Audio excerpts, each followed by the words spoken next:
ये तस्वीर बोकारो के पुपुनकी गांव से हम दिखा रहे हैं। कल ये गांव शाम को पुलिस छावनी में बदल गई। कई लोगों की गिरफ्तारी हो गई। आरोप ये था कि पुपुन के आश्रम में कोई फंक्शन चल रहा था, जिसमें उस फंक्शन में शामिल होने के लिए कुछ लोग जा रहे थे और रास्ते में कुछ लोग दारू पीकर जो लोग जा रहे थे उनको तंग कर रहे थे, उन्हें रोका जा रहा था। पुलिस आके उसे समझाती है कि ऐसा नहीं करना है। उसके बाद में पुलिस के साथ में पब्लिक की झड़प हो जाती है, जिसमें एक दो पुलिस वाले, अगर पुलिस वाले का बयान माने तो एक दो पुलिस वाले घायल हो जाते हैं। उसके बाद पुलिस जबरदस्त कार्रवाई करती है। इस वक्त माहौल शांत है, लेकिन हमारे साथ में शिवलाल केवट जी, जो पूर्व मुखिया हैं, उनका बेटा हमारे साथ है। सबसे बड़ी बात है कि ये पढ़ा लिखा है, ये कानून को भी समझता है और इनका एक भाई झारखंड पुलिस में भी है। खैर, उनकी हम तस्वीर नहीं दिखा सकते हैं। ये इनका कहना है कि आपके चैनल के माध्यम से जो भी आला अधिकारी है उनसे हम कुछ कहना चाहते हैं। हमने हमारे बयान को कोई दिखाया नहीं, हमारे बयान को सुनने वाला कोई नहीं, लेकिन हमारी बात कम से कम आपके चैनल के माध्यम से आला अधिकारी जरूर देखें। जी, आपका स्वागत है। नमस्ते। मेरा नाम राजकिशोर केवट है। मेरे पिताजी का नाम शिवलाल केवट है। मैं पेशे से शिक्षक हूँ और अभी मैं सिविल सर्विस का तैयारी करता हूँ। कल जो घटना हुई हमारे गांव में वो बहुत ही शर्मनाक है और एक मैंने शर्मिंदगी वाली बात है कि प्रशासन और पब्लिक की भी झड़प हो गई।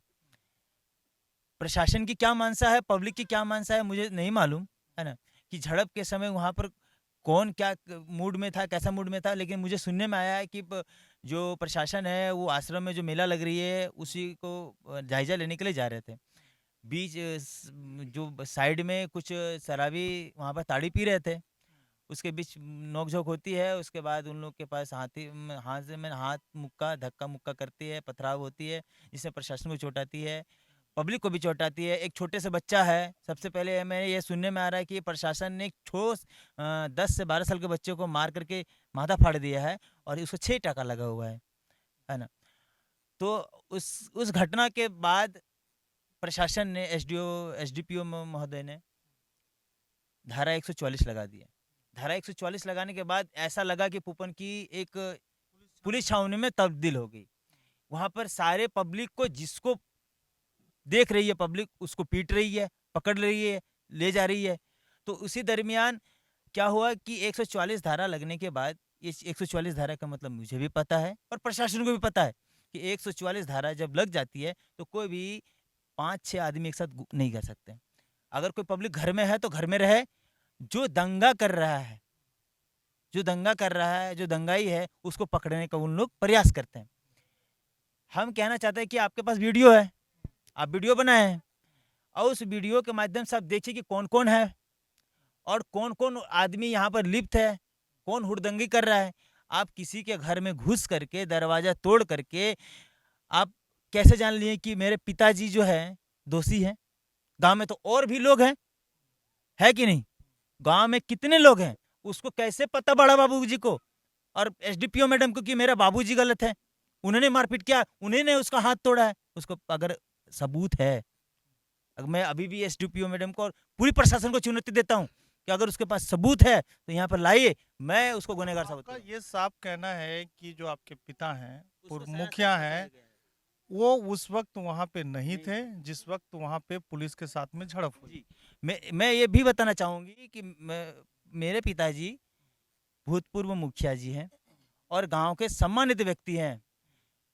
थाने में जितनी सारी शांति वार्तालाप होती है, उसमें सारे इनविटेशन प्रशासन मेरे पिताजी को देते हैं। 26 जनवरी, 15 अगस्त, कोई ऐसा फंक्शन है जो प्रशासन उसको नहीं बुलाती है। अगर गलत आदमी है तो क्यों बुलाते हैं फिर? और दूसरी बात, ये कौन सी मानसा के तहत इसको फंसाया जा रहा है? क्या माजरा है? उसको सामने लाइए ना भाई। उसको पकड़ के ले गए हैं ना, मैं प्रशासन से यही कहूँगा कि आप उसको पकड़ के ले गए हैं, बढ़िया बात है। वो गुनहगार है, बढ़िया बात है। साबित करिए ना। किस कारण से ले गए हैं कहना चाहता प्रशासन तो कह रहे हैं कि मामले की मैं अच्छी तरह से जांच कर रहा जांच हूँ। करिए। मैं यही करना चाहता हूँ प्रशासन को, आप पुलिस अधिकारी हैं, आप जांच करिए और सही मुजरिम को पकड़िए, गलत मुजरिम को आप एफआईआर थाने आपके हिसाब से जो इस टोले में जितने सारे गिरफ्तारी हुई है उसमें कितने लोग निर्दोष होंगे? सारे के सारे निर्दोष हैं। तो फिर दोषी कौन? दोषी कौन थे उसका वीडियो में कैप्चर है, दूसरी वीडियो कैप्चर है, उसका वीडियो बनाया उन्होंने तो कहीं ना और कहीं सुपरविजन करवाइए। आपके कहीं पास ना कहीं ये भैया कह रहे हैं कि भाई ये शर्मनाक घटना है, बिल्कुल पुलिस के साथ मारपीट करना ये कहीं से उचित नहीं है, लेकिन निर्दोष व्यक्ति को पकड़ के ले जाना ये कहाँ से उचित है? मैं एक चीज और बताना चाहूंगी कि ये बड़ा बाबू जब से आए हैं 3-4 घटना हो चुकी है। अगर पब्लिक के आप सेवा देने के लिए आए हैं तो आपके साथ मारपीट क्यों हो रही है? जो मुजरिम है उसको तो कुछ कर नहीं पा रहे हैं, जो माफिया है उसको तो कुछ कर नहीं पा रहे हैं। दिन दहाड़े आपका बालू चलता है, दिन दहाड़े क्या क्या अवैध खनन होता है, क्या क्या काम होता है, आपको तो कुछ कर नहीं पाता है। नहीं, बिल्कुल मैं आपकी बात से सहमत हूँ। जो सही काम है, सही काम निर्दोष को सही करिए। निर्दोष की गिरफ्तारी नहीं होनी चाहिए। और किनके घर के हैं जो निर्दोष? सर पति कहाँ लो तोहर पति? हमार पति हले मुर्गा दुकान, मुर्गा दुकान से घर गेले, घरे चा पिए हले, और लड़का हमार भी हले हाजिरी खटकायल हले, हमार लड़का वो भी हले घर में से पुलिस में रगदा जोड़ के और लाठी मार के हमार पति का गिरा दिया खेत में, खेत के गिर गया हमारा पति। तगन हिलने से 2-3 गो पुलिस गया पूरा मार। कहाँ कहाँ गया था? वहाँ पुलिस के साथ में लड़ाई कर रहा था वो? नहीं नहीं सर, क्या कर रहा था बताइए? मुर्गा दुकान में था। मुर्गा दुकान के बाद में घर गए, घर गए के बाद में हम लोग को चाय दिए, चाय के पढ़ने के बाद में पुलिस। ठीक है, आपकी बात समझ में आ गई है मेरे को कि वो मुर्गा दुकान में था, मुर्गा बेच रहा था, बेटा कहीं काम कर रहा था हाँ, हाजिरी ना, का- हाँ, हाजिरी खट रहा था। वो हाजिरी खट के शाम को घर आया, घर आया। रोजी रोटी पेट के लिए गया काम करने, ये बात कहना चाह रहे हैं। लेकिन अचानक पुलिस आती है, उन दोनों को ले जाती है ना, मार ये के बात लगे है। हैं, मार अच्छा, और किनके घर का? क्या क्या नाम के। हुआ? इसका पति है। मेरा नाम मंगली है, मंगली तो देवी। ये नहीं का बात आप कर रही थी सासू माँ? चलिए ठीक है। तो समझिए कहीं ना कहीं यहाँ जांच की सख्त जरूरत है। गांव के लोग डरे हुए भयभीत हैं कि भाई इस तरह जो लोग किए उनको पुलिस गिरफ्तार नहीं कर पाई है कि नहीं कर पाई है? आप लोग क्या समझ? नहीं वो लोग को नहीं पकड़ पाई। नहीं, उन्होंने बेकसूर लोग को पकड़ा है, कसूरवार को तो पकड़ा ही नहीं उन्होंने। माने उसके पास, पुलिस के पास में वीडियो है, ये आप जान रहे हैं? बिल्कुल, उन्होंने खुद कहा है कल बड़ा बाबू ने कि मेरे पास वीडियो है, वीडियो के माध्यम से मुखिया जी को बोले कि कौन कौन है, पहचानो पहचानो पहचानो, ऐसा बोल रहे हैं।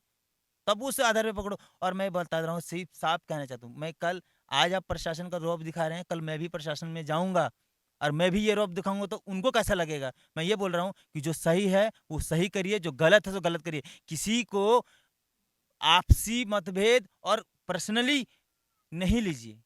अगर आपको पर्सनली दुश्मनी निकालना है तो आप इस तरह से नहीं कर सकते हैं कि किसी भी मैटर में फंसा दीजिए, है ना। आप किस मैटर में आपको फंसाए हैं, कौन सी जाति, मतलब कौन सी मुद्दा पे आप उसको फंसा रहे हैं, उसको तो उजागर करिए सर। मैं इतना ही कहना चाहता हूँ कि प्रशासन के पास मेरा संबंधित अधिकारी से ग्रामीण टीवी रिक्वेस्ट करती है, निवेदन करती है कि मामले की जांच चाहते हैं ये लोग।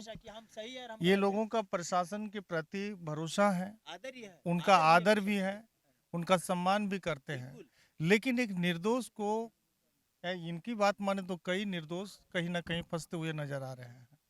तो आप लोग क्या सोच रहे हैं, समझ रहे हैं, जरूर बताइएगा। वीडियो को जन जन तक फैलाइएगा, शेयर कीजिएगा लाइक कमेंट के साथ में, ताकि जो निर्दोष लोग हैं कम से कम उस पर पुलिस विचार करे, प्रशासन सही की फैसला करे, गलत फैसला ना करे। मैं यही प्रशासन से कहना चाहता हूँ और आग्रह करना चाहता हूँ कि sir, DC sir, SP sir और एसडीपीओ मैम और थाना प्रभारी, अगर आप सच का उजागर नहीं करेंगे ना तो कल पूरी जनता।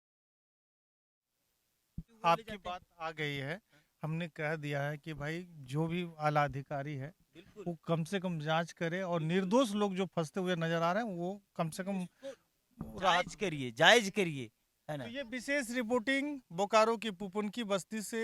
कल पुलिस छावनी में बदल गई, पुलिस के साथ मारपीट हुई थी, यहाँ पे झड़प हुई थी जिसमें पुलिस वाले घायल हो गए थे। खास करके मैं इस वक्त केवट टोला में हूँ, जहाँ पे माताएं बहनें काफ़ी हैं। हमारे कैमरे के पीछे में जिसको दिखाने का भी प्रयास कर रहा हूँ, तो हम समझिए और जन जन तक फैलाइएगा जरूर, ताकि इन निर्दोष लोगों को मतलब जो न्याय मिले।